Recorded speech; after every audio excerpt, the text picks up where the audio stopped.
The city.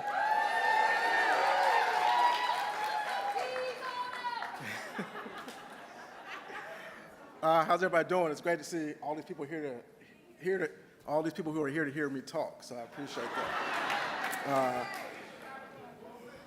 That's all right. So my name is Mike De Los Santos, the owner of Mike D's Barbecue, a small community restaurant and barbecue shop in East Durham.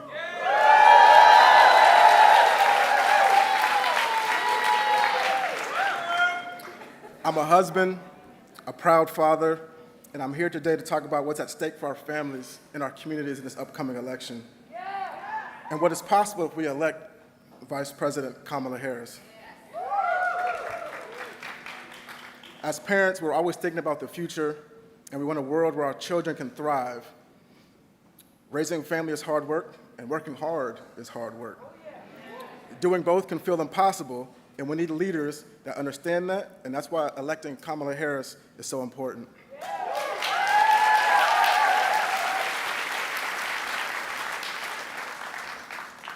Vice President Harris is standing up for families and fighting to lower costs, just like she has done her entire career. She sees what folks are going through, like the families in my community who are struggling to pay bills, stretching a budget to afford groceries, scrambling to afford medication to live. Access to affordable health care is personal to my family. In 2012, our son Aaron passed away after bravely battling hypoplastic left heart syndrome.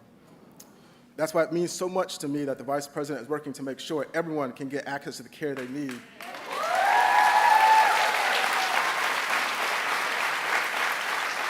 No matter what their income is. She's working to lower prescription drug costs, which make a huge difference for people across this country and North Carolina. At Mike D's, we're all about community.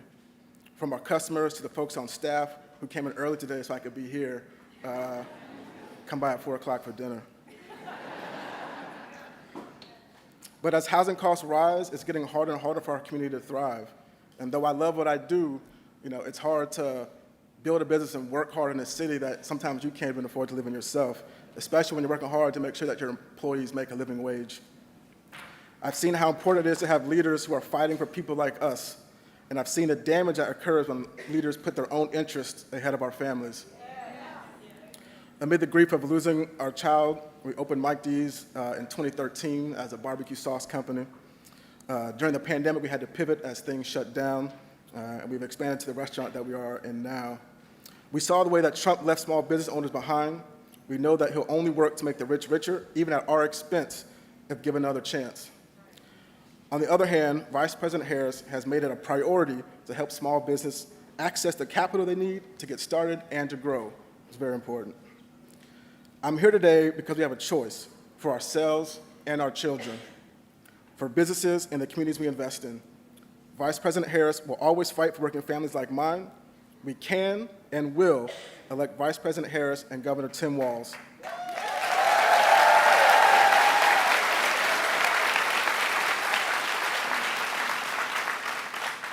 It is my honor to introduce the next President of the United States, Kamala Harris.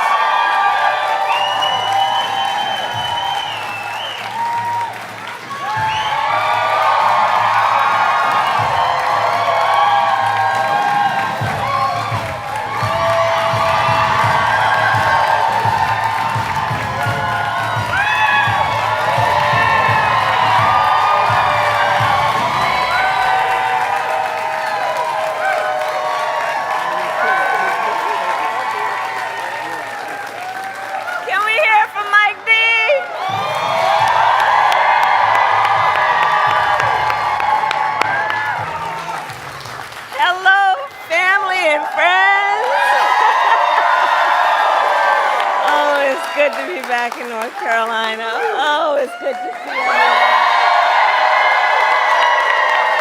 Thank you. Oh, it's good to see everyone. Good afternoon, everyone. Please have a seat if you have a seat. Please have a seat. Mike D, so Mike D's Barbecue, let me tell you one of the biggest fans of Mike D's Barbecue. My husband, Doug Emhoff.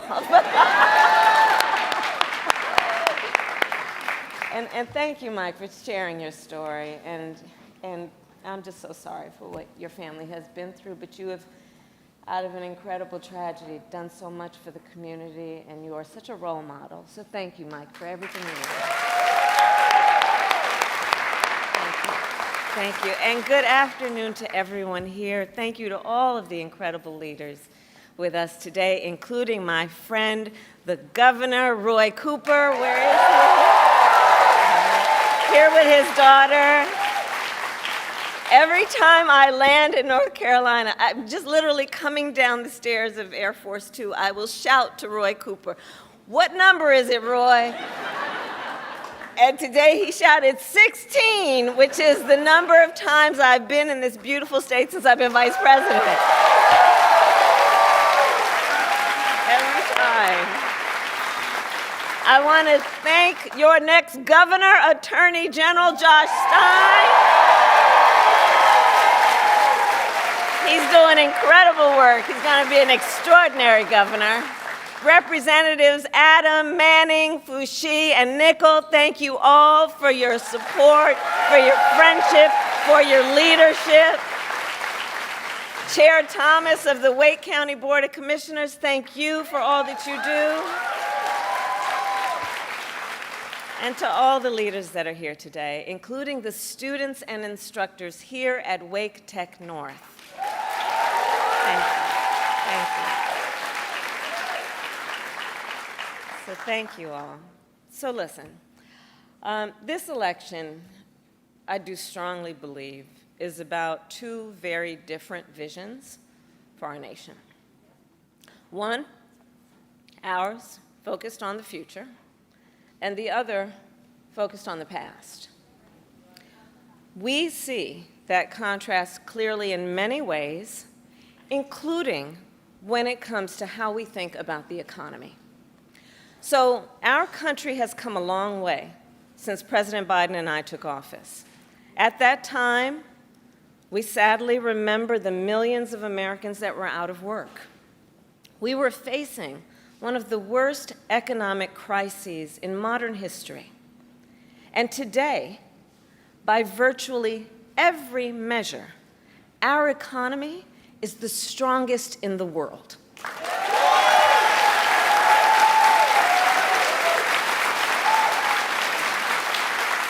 We have created 16 million new jobs. We have made historic investments in infrastructure, in chips manufacturing, in clean energy. And new numbers this week alone show that inflation is down under 3%.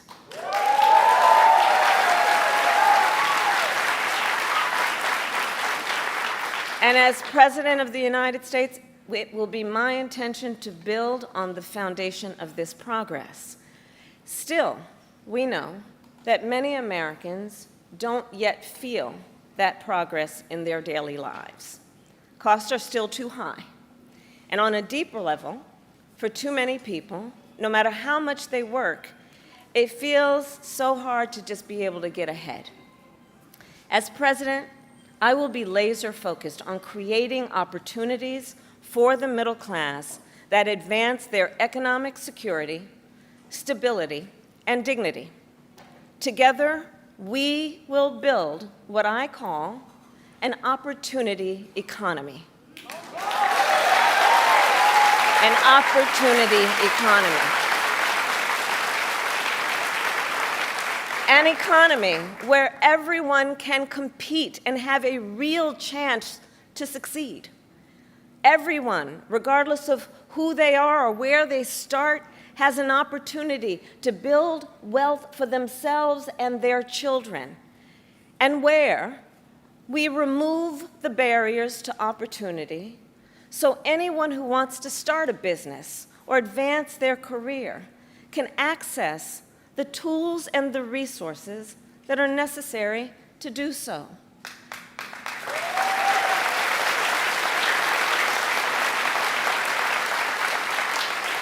I will focus on cutting needless bureaucracy and unnecessary regulatory red tape and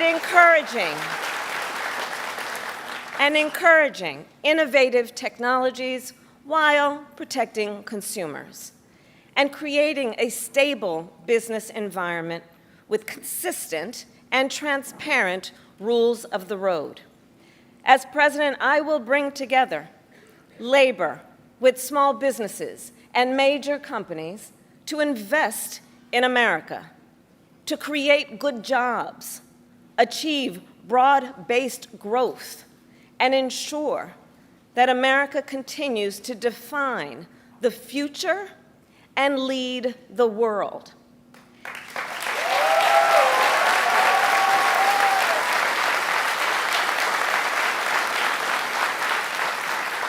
And key to creating this opportunity economy is building up our middle class. It is essential. The middle class is one of America's greatest strengths. And to protect it, then, we must defend basic principles, such as your salary should be enough to provide you and your family with a good quality of life.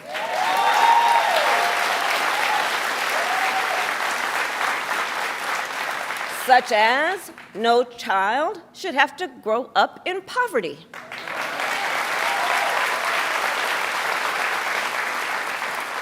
Such as after years of hard work, you should be able to retire with dignity.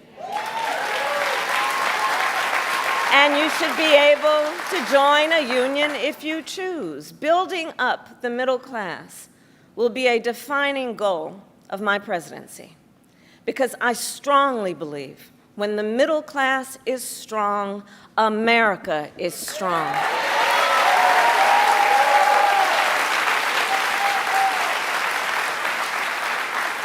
So in the weeks to come, I will address in greater detail my plans to build an opportunity economy.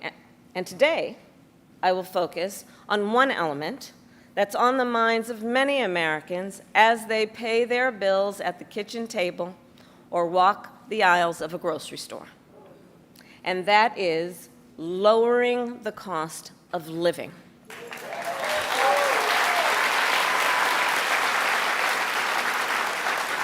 So every day across our nation, families talk about their plans for the future, their ambitions, their aspirations for themselves, for their children. And they talk about how they're going to be able to actually achieve them financially. Because look, the bills add up.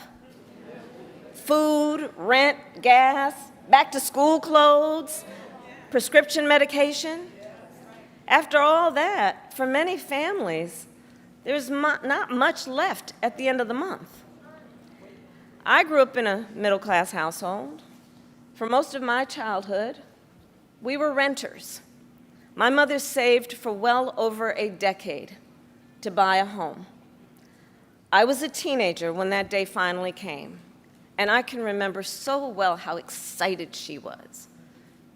I kind of understood what it meant, but we called her Mommy. Mommy was so excited, it just made us excited that she was so excited. Later in college, I worked at McDonald's to earn spending money. Well, some of the people I worked with were raising families on that paycheck. They worked second or even third jobs to pay rent and buy food. That only gets harder when the cost of living goes up. When I am elected president, I will make it a top priority to bring down costs and increase economic security for all Americans.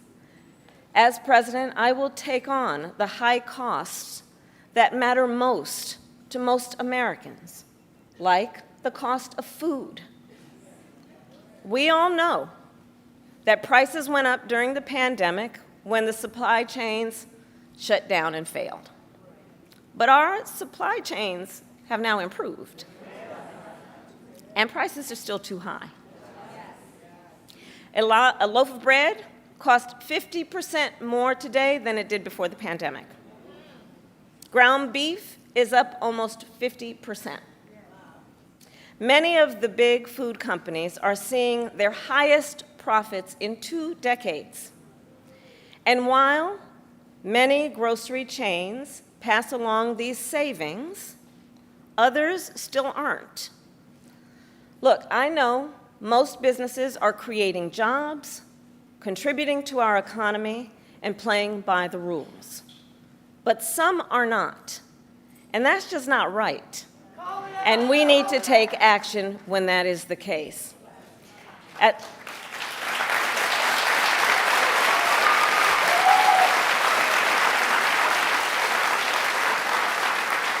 As Attorney General in California, I went after companies that illegally increased prices, including wholesalers that inflated the price of prescription medication, and companies that conspired with competitors to keep prices of electronics high. I won more than $1 billion for consumers.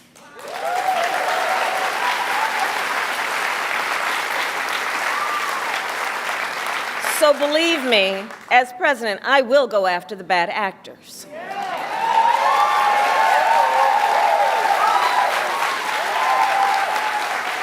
And I will work to pass the first ever federal ban on price gauging on food. My plan will include new penalties for opportunistic companies that exploit crises and break the rules, and we will support smaller food businesses that are trying to play by the rules and get ahead.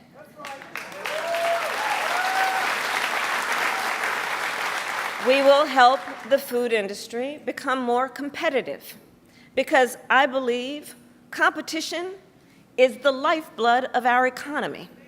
More competition means lower prices for you and your families.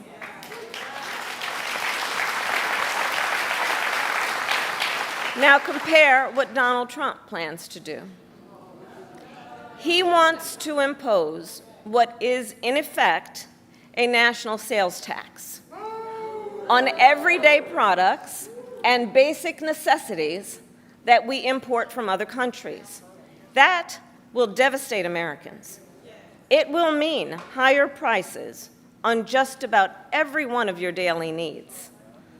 A Trump tax on gas, a Trump tax on food, a Trump tax on clothing, a Trump tax on over-the-counter medication.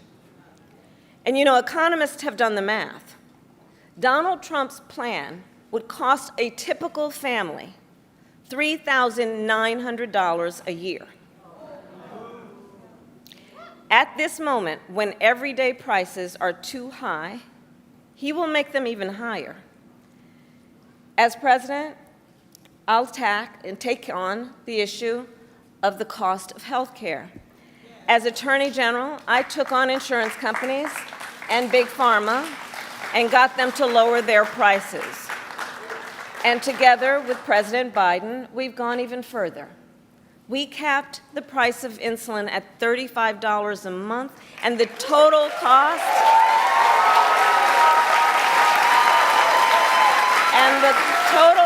of prescription drugs at $2,000 a year for seniors.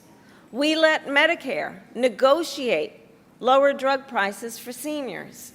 And just yesterday, we announced that we are lowering the price by up to 80% for 10 more life-saving drugs.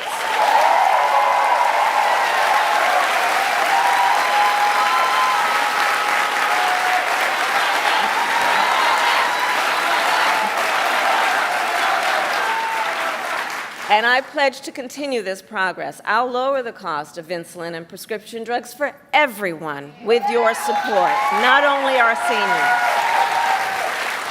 And demand transparency from the middlemen who operate between Big Pharma and the insurance companies who use opaque practices to raise your drug prices and profit off your need for medicine.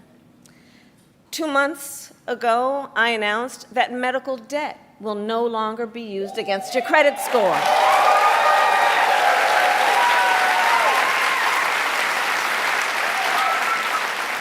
And I will work as president with states like here in North Carolina, Roy Cooper, thank you again, to cancel medical debt for more and more, millions more Americans.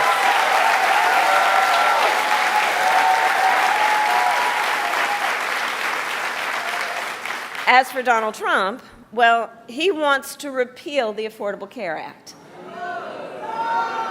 which 45 million Americans rely on. 45 million Americans rely on it for health care.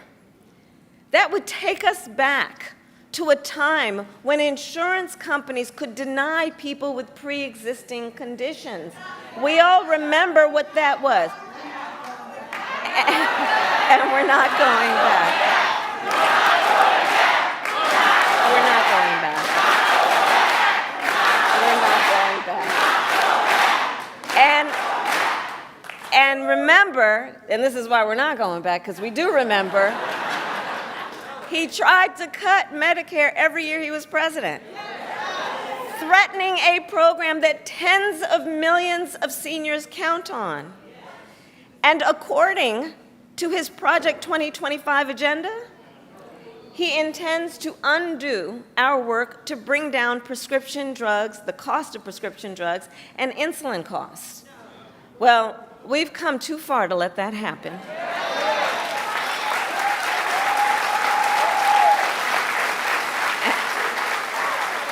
So we're not going back on that, and let's talk about the cost of housing.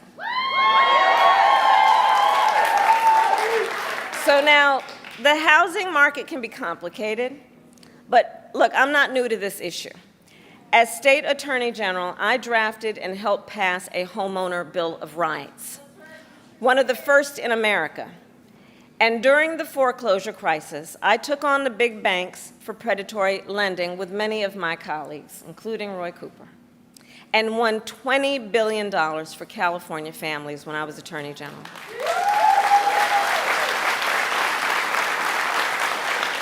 So I know how to fight for people who are being exploited in the housing market. And I know what home ownership means.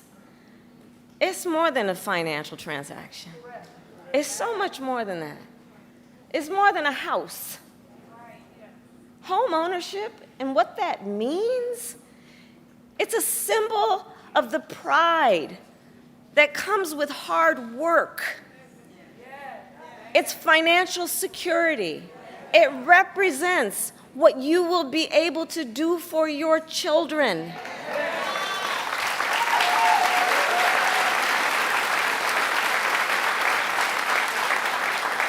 And sadly, right now, it is out of reach for far too many American families. There's a serious housing shortage. In many places, it's too difficult to build, and it's driving prices up. As president, I will work in partnership with industry to build the housing we need, both to rent and to buy. We will take down barriers and cut red tape, including at the state and local levels.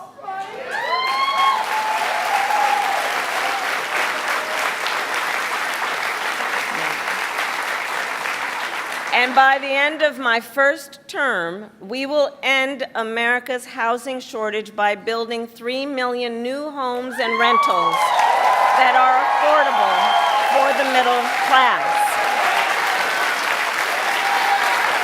And we will do that together.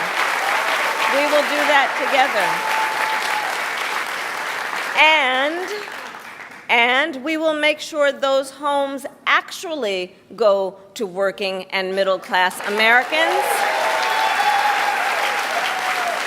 not just investors. Because you know, some corporate landlords, some of them buy dozens, if not hundreds of houses and apartments. Then they turn them around and rent them out at extremely high prices. And it can make it impossible then for regular people to be able to buy or even rent a home. Some corporate landlords collude with each other to set artificially high rental prices. often using algorithms in price-fixing software to do it. It's anti-competitive, and it drives up costs. I will fight for a law that cracks down on these practices.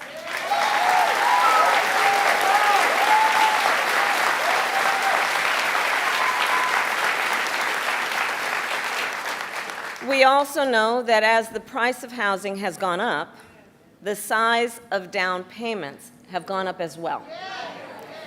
Even if aspiring homeowners save for years, it often still is not enough. So in addition, while we work on the housing shortage, my administration will provide first-time home buyers with $25,000 to help with the down payment on a new home.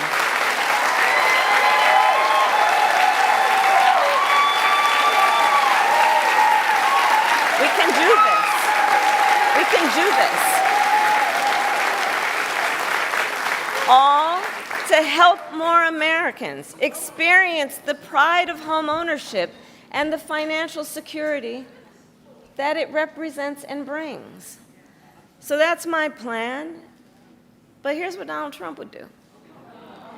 If his Project 2025 agenda is put into effect, it will add around $1,200 a year to the typical American mortgage. He's got it backward. We should be doing everything we can to make it more affordable to buy a home, not less.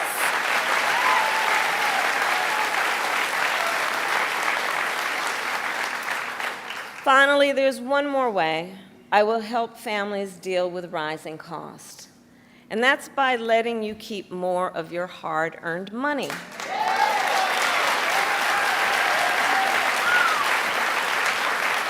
Under my plan, more than 100 million Americans will get a tax cut, and we will do this by restoring 2 tax cuts designed to help middle-class and working Americans: the Earned Income Tax Credit and the Child Tax Credit.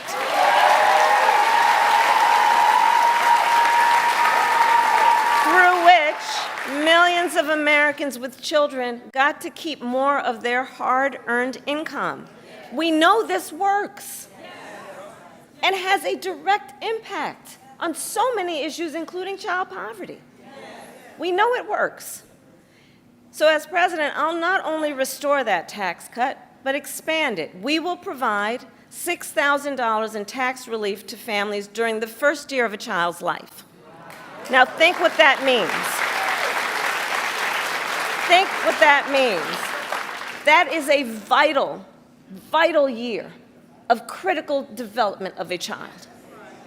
And the cost can really add up, especially for young parents who need to buy diapers and clothes and a car seat and so much else. And we will do this while reducing the deficit. Compare my plan with what Donald Trump intends to do. He plans to give billionaires massive tax cuts year after year. And he plans to cut corporate taxes by over $1 trillion, even as they pull in record profits. And that's on top of the $2 trillion tax cut he already signed into law when he was president, which, by the way, overwhelmingly went to the wealthiest Americans and corporations and exploded the national deficit. You know, I think that if you want to know who someone cares about, look who they fight for. Look who they fight for.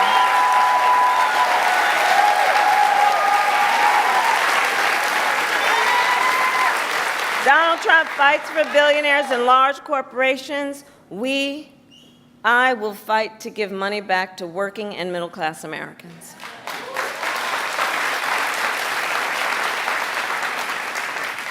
So I'll end with this. 2 days ago, Donald Trump was here in North Carolina.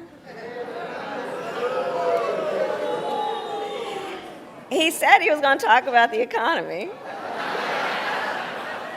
I think you all watched. You know what I'm about to say. But he offered no serious plans to reduce costs for middle-class families. No plan to expand access to housing or health care. And that, actually, I think for most of us, was not surprising. Because we already know his plans. We know the Project 2025 agenda. So there's a choice in this election. Donald Trump's plans to devastate the middle class, punish working people, and make the cost of living go up for millions of Americans. And on the other hand, when I'm elected president, what we will do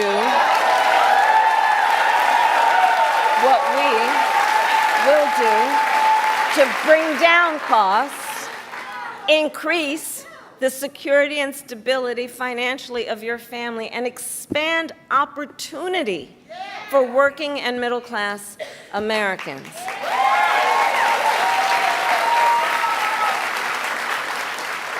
So now is the time to chart a new way forward.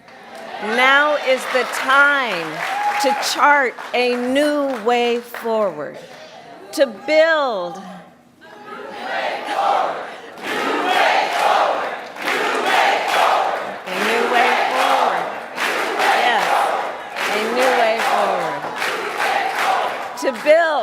to build an America where everyone's work is rewarded and talents are valued, where we work with labor and business to strengthen the American economy, and where everyone has the opportunity not just to get by, but to get ahead.